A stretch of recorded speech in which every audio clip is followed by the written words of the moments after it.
اعوذ باللہ من الشیطان الرجیم بسم اللہ الرحمن الرحیم۔ سورہ رعد کی چند آیتیں پڑھ رہا ہوں۔ آیت نمبر 8، آیت نمبر 9، آیت نمبر 10۔ اللہ یعلم ما تحمل کل انثی وما تغید الارحام وما تزداد۔ اللہ جانتا ہے ہر مادہ کے حمل کو اور جو کچھ رحموں میں گھٹتا اور بڑھتا ہے اس کو بھی۔ وَكُلُّ شَيْءٍ عِندَهُ بِمِقْدَار، اور ہر چیز کا اس کے یہاں ایک اندازہ ہے۔ عالم الغیب والشہادۃ الکبیر المتعال، وہ پوشیدہ اور ظاہر کو جاننے والا ہے، سب سے بڑا ہے اور سب سے بلند و بالا ہے۔ سواء منکم من اسر القول ومن جہر به ومن هو مستخف باللیل وسارب بالنہار۔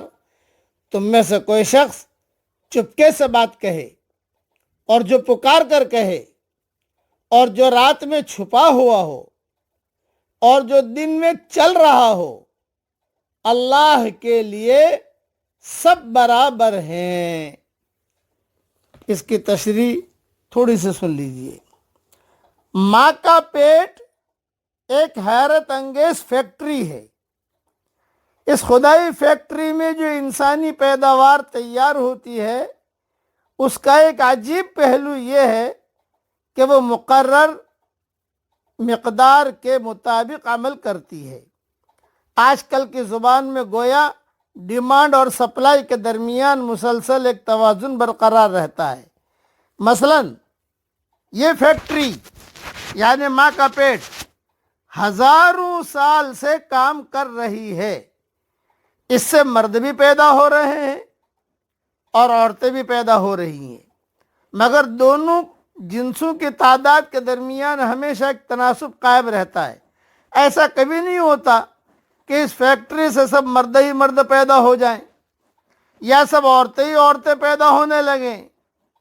جنگ جیسا کوئی حادثہ مقامی طور پر کبھی اس تناسب کو برہم کر دیتا ہے، مگر حیرت انگیز طور پر دیکھا گیا ہے کہ کچھ عرصہ بعد ہی یہ قدرتی کارخانہ اس تناسب کو دوبارہ قائم کر دیتا ہے۔ یہی معاملہ اس فیکٹری سے نکلنے والے مرد اور عورت کے درمیان صلاحیتوں کے توازن کا ہے۔ مطالعہ بتاتا ہے کہ پیدا ہونے والے مرد و عورت سب یکساں استعداد کے نہیں ہوتے۔ ان کی صلاحیتوں میں بہت زیادہ تنوع ہے، بہت زیادہ قسمیں ہیں۔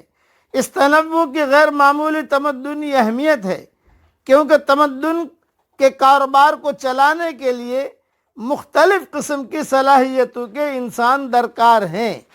ماں کی فیکٹری نہایت خاموشی سے ہر قسم کے استعداد والے انسان اس طرح کامیابی کے ساتھ تیار کر رہی ہے جیسے اس کو باہر سے آرڈر موصول ہوتے ہوں، اور وہ پیٹ کے اندر اس کے مطابق انسانوں کی تشکیل کر رہی ہو۔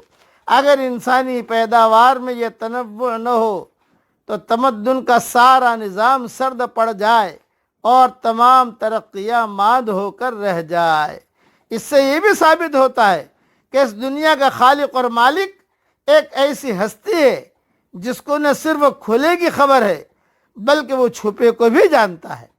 رحم کے اندر اور ماں کے پیٹ میں جو کچھ ہوتا ہے وہ بظاہر ایک مخفی چیز ہے، مگر مذکورہ واقعہ بتاتا ہے کہ خدا کو اس کی مکمل خبر ہے۔ پھر جو ہستی ایک چھپے اور کھلے کو جانتی ہے، اور وہ جو ہستی ایک کے چھپے اور کھلے کو جانتی ہے، وہ دوسرے کے چھپے اور کھلے کو کیوں نہیں جانے گی؟ فرشتوں کا عقیدہ بھی اسی سے ثابت ہوتا ہے، کیونکہ وہ نگرانی کے موجودہ نظام کی گویا توسیع ہے۔ خلاصہ کلام یہ کہ ماں کے پیٹ میں جو کچھ ہوتا ہے اللہ جانتے ہیں، اور یہ فیکٹری ماں کی یہ اب آدم علیہ السلام کے زمانے سے چل رہی ہے، برابر چل رہی ہے۔ عورتیں جو ہے بچہ اور یہ فیکٹری ایسا کہ جہاں سے مال کی سپلائی ہے وہیں سے ہی سپلائی ہوتی ہے۔ یہ نہیں ہے کہ بھی اتنے سالوں سے یہاں سے سپلائی ہو رہی ہے، اب یہ دروازہ بند کر دیں، اب ناک سے بچے پیدا ہوں گے، اب کان سے بچے پیدا ہوں گے، اب منہ سے بچے پیدا ہوں گے۔ نہیں، جو اللہ کا نظام ہے، اچھا اس فیکٹری کے اندر الگ الگ قسم کے بچے پیدا ہوتے ہیں، مرد بھی ہوتے ہیں، عورتیں بھی ہوتی ہیں، ان کے سب کے مزاج الگ، رنگ الگ، ان کا قد بھی الگ، اور ان کا رہنے سہنے کا طریقہ بھی الگ۔ یہ سارا نظام اللہ کہتے ہیں کون چلاتا ہے؟ اللہ ہی چلاتے ہیں، اللہ ہی چلاتے ہیں۔ اس اللہ تعالیٰ کی قدرت کو پہچانو، یہ ہماری دعوت ہے۔ اللہ تعالیٰ ہمیں عمل کرنے کی توفیق عطا فرمائے۔ پڑھ لو میرے ساتھ، اللہ اکبر کبیرا والحمد للہ کثیرا وسبحان اللہ بکرۃ واصیلا۔ آمین، وآخر دعوانا ان الحمد للہ رب العالمین۔